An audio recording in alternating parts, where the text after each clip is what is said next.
All right, I'm speaking today with Paul Omodei from Planfarm here. Paul, thanks for joining me. You've just presented at the Hort Connections conference here, and you were speaking about the Level Up Hort project, which is in year one of 5 years. Could you give us a quick summary of the project for anyone who's not familiar with it?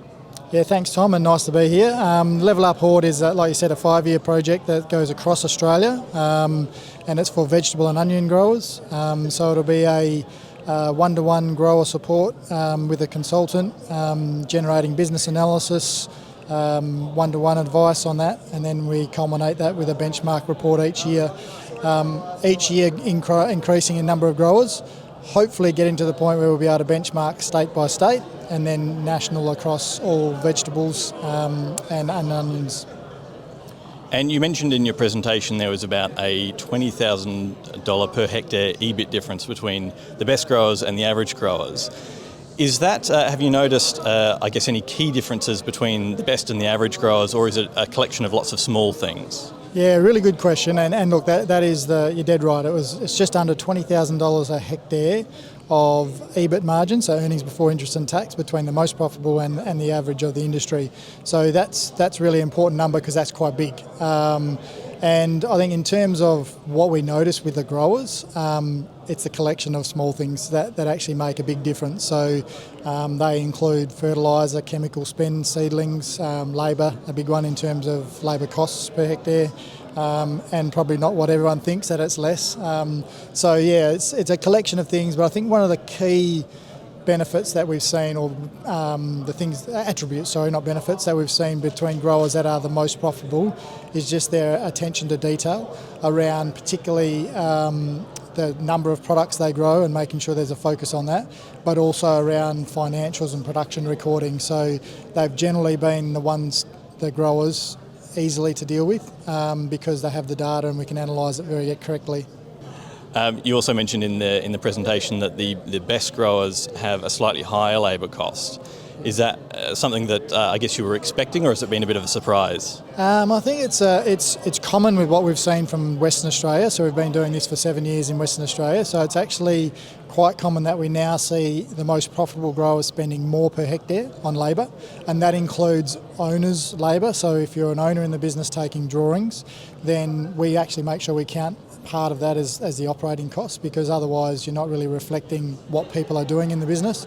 So generally speaking, the most profitable do spend more per hectare on labour.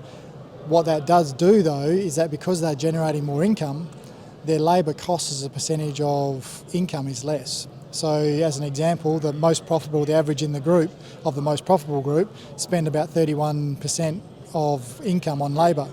The average of the industry spends 41%.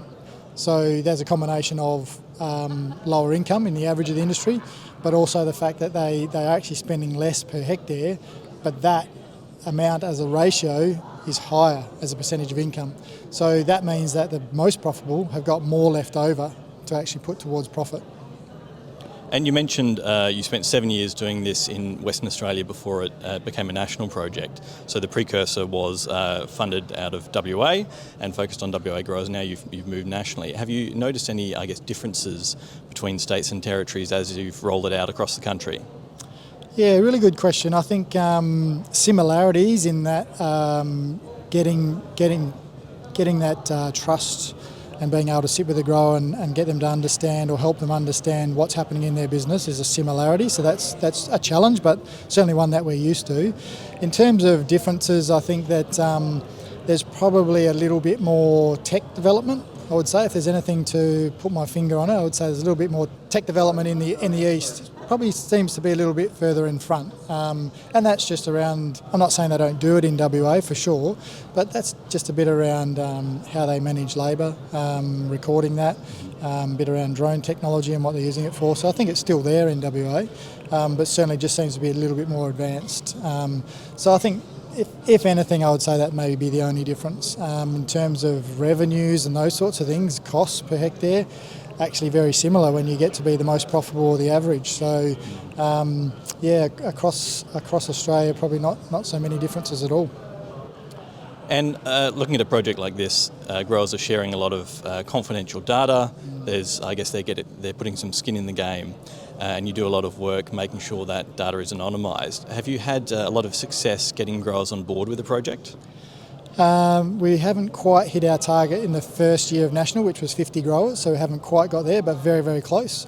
So I think that's a really good effort when we've got really good partners in RMCG, another consulting business based in the east, and they've got presence in Victoria, New South Wales, Tasmania and southern Queensland, and Planfarm takes the presence in WA, South Australia and northern Queensland. So I think in terms of getting the growers, I think it's about that one-to-one relationship that you have with a contact or a connection, and building that trust to actually get that information out of them.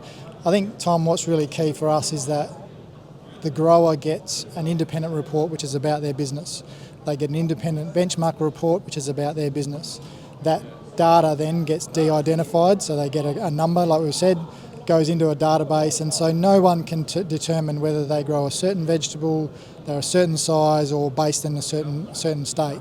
So that's the anonymity that we need, simply because any sort of leak in confidentiality means that, one, the project's gone, but also more importantly for RMCG and Planfarm is our businesses which are servicing growers is really in threat. So confidentiality king for us, and we can just assure growers that their information is their information. Fantastic. And what's next for the project? Next for the project is our next round of recruiting growers. So each year we've got a target to increase growers. We hope to, at the end of 5 years, get to 150 businesses across Australia. So that will be a really large data set, never seen before in Australia, horticulture with vegetables and onions. So we're recruiting at the moment, so interested growers who are keen to at least talk to us and see what it might mean for their business, certainly get onto the website Level Up Hort, contact the consultant in the nearest area, and we'll be happy to chat.